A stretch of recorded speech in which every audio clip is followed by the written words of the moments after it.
untuk memberikan pelayanan terhadap masyarakatnya.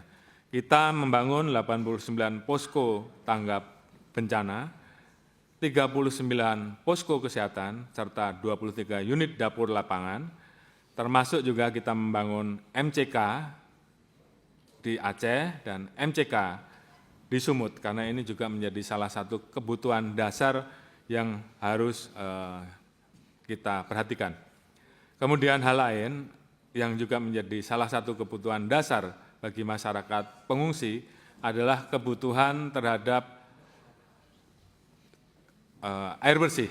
Oleh karena itu, Polri mendukung dan menargetkan pembangunan sebanyak 567 fasilitas sumur bor pada 3 provinsi terdampak bencana. Saat ini sudah ada 341 titik sumur bor yang telah aktif, dan kami terus akan melaksanakan pembangunan sesuai dengan titik-titik yang dibutuhkan oleh masyarakat, baik di Provinsi Aceh, Sumut, dan Sumbar. Namun karena saat ini sepertinya di beberapa provinsi sudah melepaskan status ketanggap daruratannya, maka kami saat ini mulai lebih fokus kepada wilayah-wilayah yang membutuhkan, antara lain adalah wilayah Aceh. Polri juga melakukan perbaikan dan pembangunan 40 unit jembatan, ada 19 unit telah selesai dibangun, 7 dalam proses pembangunan dan 6 dalam tahap distribusi dan tahap perencanaan. Kami bangun di Aceh 21 jembatan, di Sumatera Utara 3 jembatan, di Sumatera Barat 16 jembatan, dan saat ini kita sedang mempersiapkan jembatan Beli. Kemudian kami juga berusaha untuk mendorong pembangunan hunian tetap dan asrama, khususnya di wilayah Aceh Tamiang. Untuk tahap pertama ini kami mencoba untuk melakukan peninjauan, dan alhamdulillah kita dapatkan 6 hektar tanah dari PTPN yang kemudian dihibahkan ke Pemkab. Untuk tahap awal kita akan merencanakan membangun 150 huntap yang kita persiapkan secara bertahap. Saat ini kami sedang melaksanakan kegiatan cut and fill.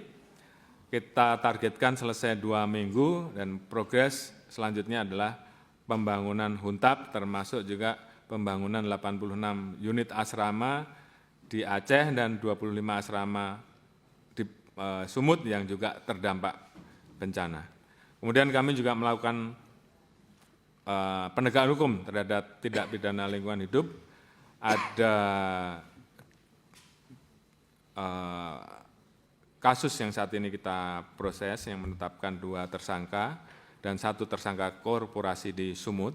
Sementara di Aceh kami saat ini sudah menaikkan 2 korporasi dan 2 saat ini sedang dalam proses lidik. Sementara di Sumbar kami sedang melaksanakan penyelidikan. Kemudian berikutnya terkait dengan reformasi kultural serta sejarah posisi Polri. Terkait dengan Polri, sekali lagi, bahwa Polri telah mengalami berbagai macam perkembangan dan dekade. Polri pernah di bawah Kemendagri, kemudian berkembang di bawah Perdana Menteri pada tahun 46 sampai 61, dan di situ diperingati sebagai Hari Bayangkara.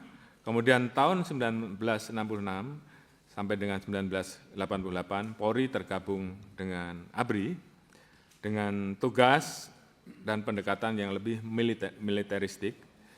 Kemudian pasca reformasi, Polri terpisah dari TNI. Polri memiliki momentum untuk membangun ulang doktrin, struktur, akuntabilitas, dan mekanisme, dan